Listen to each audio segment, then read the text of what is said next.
Hello everyone. Last వీడియోలో blouse back part ఎలా cut చేయాలో చూసాం కదా. ఇప్పుడు ఫ్రంట్ పార్ట్ ఎలా కట్ చేయాలో చూద్దాము. బ్యాక్ పార్ట్కి నెక్ కట్ చేసిన తర్వాత వేస్ట్ క్లాత్ వస్తుంది కదా, దాన్ని మనం ఉక్స్ పట్టి కింద యూజ్ చేయొచ్చు. నెక్స్ట్ బ్లౌజ్ పీస్ తీసుకోవాలి. ఒక సైడ్ వచ్చేసి మనం బ్యాక్ పార్ట్ కట్ చేసాం కదా, అనదర్ సైడ్ వచ్చి మనం స్లీవ్స్ కట్ చేసుకోవాలి. దానికోసం వీడియోలో చూపిస్తున్న విధంగా రెండో మడత తీసుకోవాలి. నెక్స్ట్ ఆది బ్లౌజ్ తీసుకొని టోటల్ స్లీవ్ లెంత్ అనేది మనం కొలుచుకోవాలన్నమాట. ఓపెన్స్ ఉన్న సైడ్ కాకుండా ఇటు సైడ్ మనకి ఎంతైతే లెంత్ వచ్చిందో అంత పెట్టుకుని మార్క్ చేసుకోవాలి. అనదర్ సైడ్ ఒక 3.5 ఇంచెస్ తగ్గించుకుని మార్క్ చేసుకోవాలి. నెక్స్ట్ ఇట్ సైడ్ ఒక 1 ఇంచ్ పెట్టుకుని రౌండ్ అయితే మనం తీసుకోవాలి. హ్యాండ్ కి రౌండ్ వీడియోలో చూపిస్తున్న విధంగా రౌండ్ అయితే తీసుకోవాలి. నెక్స్ట్ దీన్ని మనం కట్ చేసుకోవాలి.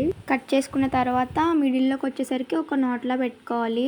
ఎందుకంటే మనం షోల్డర్స్ అటాచ్ చేసిన తర్వాత కరెక్ట్గా షోల్డర్ మిడిల్ లోకి ఇది అనేది రావాలన్నమాట. ఈ నాట్ అనేది నాట్ కి ఇటు సైడ్ రైట్ సైడ్ ఏ సైడ్ అయితే ఫ్రంట్ పార్ట్కి వస్తుందో ఆ సైడ్ మనం లోత్ అనేది తీసుకోవాలి. నేను స్టిచ్చింగ్ చేసినప్పుడు అయితే తీస్తాను. ఫ్రంట్ పార్ట్ కటింగ్కి మిగిలిపోయిన క్లాత్ అనేది తీసుకోవాలి. వీడియోలో చూపిస్తున్న విధంగా బ్యాక్ పార్ట్ వచ్చేసి అలా మడత పెట్టుకోవాలి. 1 ఇంచ్ అనేది గ్యాప్ ఉండేలాగా మంచిగా దాన్ని అయితే సెట్ చేసుకుని ఆది బ్లౌజ్ అయితే తీసుకోవాలి. తీసుకుని టోటల్ లెంత్ మెజర్ చేసుకోవాలి. షోల్డర్ దగ్గర నుంచి కింద మనం పట్టి వేస్తాం కదా, పై వరకు మెజర్ చేసుకుని షోల్డర్ దగ్గర నుంచి పెట్టుకుని వీడియోలో చూపిస్తున్న విధంగా మార్క్ చేసుకోవాలి. ఫ్రంట్ నెక్ రౌండ్ కోసం ఆది బ్లౌజ్ తీసుకుని షోల్డర్ దగ్గర నుంచి ఉక్స్ పట్టి స్టార్టింగ్ వరకు అలా వీడియోలో చూపిస్తున్న విధంగా మనం లైన్ అయితే గీసుకోవాలి. అప్పుడు ఒక స్క్వేర్లో అయితే మనకి ఫామ్ అవుతుంది. నెక్స్ట్ మనం ఆ లెంత్ని అయితే మెజర్ చేసుకోవాలి. టేప్ తీసుకుని మెజర్ చేసుకుని వీడియోలో చూపిస్తున్న విధంగా అయితే పెట్టుకోవాలి. 6 ఇంచెస్ అయితే వస్తుంది గైస్, ఎవరికైనా అంతే 6 ఇంచెస్ వస్తుంది. నెక్స్ట్ దానికి 2 ఇంచెస్ తగ్గించుకుని 4 ఇంచెస్ పైకి అయితే పెట్టుకోవాలి రౌండ్ తీసుకోవడానికి. నెక్స్ట్ ఉక్స్ పట్టి లెంత్ అయితే మెజర్ చేసుకోవాలి. షేప్ పట్టి పై వరకు అయితే మెజర్ చేసుకుని వీళ్ళు చూపిస్తున్న విధంగా మార్క్ చేసుకోండి. నెక్స్ట్ రౌండ్ తీసుకునేకి ఇందాక స్క్వేర్లో ఫామ్ చేసాం కదా, అది మెజర్ చేసుకుని మనం ఇక్కడైతే పెట్టుకోవాలి. 2 ఇంచెస్ అయితే వస్తుంది. తీసుకుని దాన్ని కూడా స్కేల్తో మంచిగా డ్రా చేసుకుని లైన్ 1 ఇంచ్ పెట్టుకుని మనం రౌండ్ అయితే తిప్పుకోవాలి. నెక్స్ట్ ఉక్స్ పట్టి లెంత్ వరకు మార్క్ చేసుకున్నాం కదా, స్కేల్ తీసుకుని లైన్ డ్రా చేసుకోవాలి. నెక్స్ట్ మనం ఖర్చులు వేస్తాం కదా, ఆ లెంత్ కూడా మెజర్ చేసుకుని అటు సైడ్ అయితే మార్క్ చేసుకోవాలి.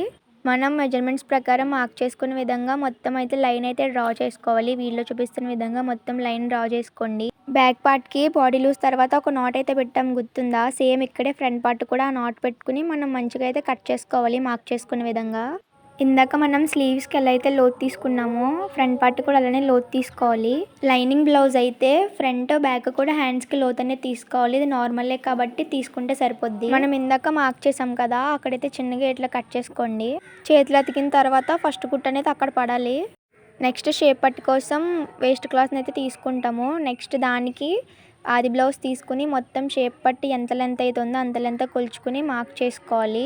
దాని యొక్క విడ్త్ స్టార్టింగ్ వచ్చేసి 3.5 పెట్టుకోండి. మిడిల్ వచ్చి 3, లాస్ట్ చివరికి వచ్చేసి 3 పెట్టుకోండి. ఇదే కాదు, మీ ఆది బ్లౌజ్ ప్రకారం మెజర్ చేసుకుని అయితే పెట్టుకోండి. నెక్స్ట్ పైనుంచి చిన్నగా రౌండ్ తీసుకుంటూ లైన్ డ్రా చేసుకుని దాన్ని మంచిగా కట్ చేసుకోవాలి. అంతే అండి, మీరైతే ఇంత ఈజీగా బ్లౌజ్ కటింగ్ అయితే నేర్చుకోవచ్చు సింపుల్గా. ఇది వచ్చేసి బ్యాక్ పార్ట్ అనమాట. మనం ముందు వీడియోలో కట్ చేసాం కదా, ఇది వచ్చి ఫ్రంట్ పార్ట్. నెక్స్ట్ ఇవి వచ్చి స్లీవ్స్. ఇది వచ్చి ఫ్రంట్ పార్ట్కి యాడ్ చేసే షేప్ పట్టి. నెక్స్ట్ ఇది వచ్చి నడుం పట్టి. నెక్స్ట్ ఇది వచ్చి ఉక్స్ పట్టి అనమాట. ఇంతేనండి, ఇది వచ్చి బిగినర్స్కి బేసిక్ బ్లౌజ్ కటింగ్ అనమాట. నేను చెప్పినట్టుగా మీరు ఫాలో అయితే కంపల్సరీగా మీరు బ్లౌజ్ కటింగ్ అనేది నేర్చుకుంటారు. ఈ వీడియో మీకు యూస్ఫుల్ అనిపిస్తే please do like, share and subscribe. Bye bye.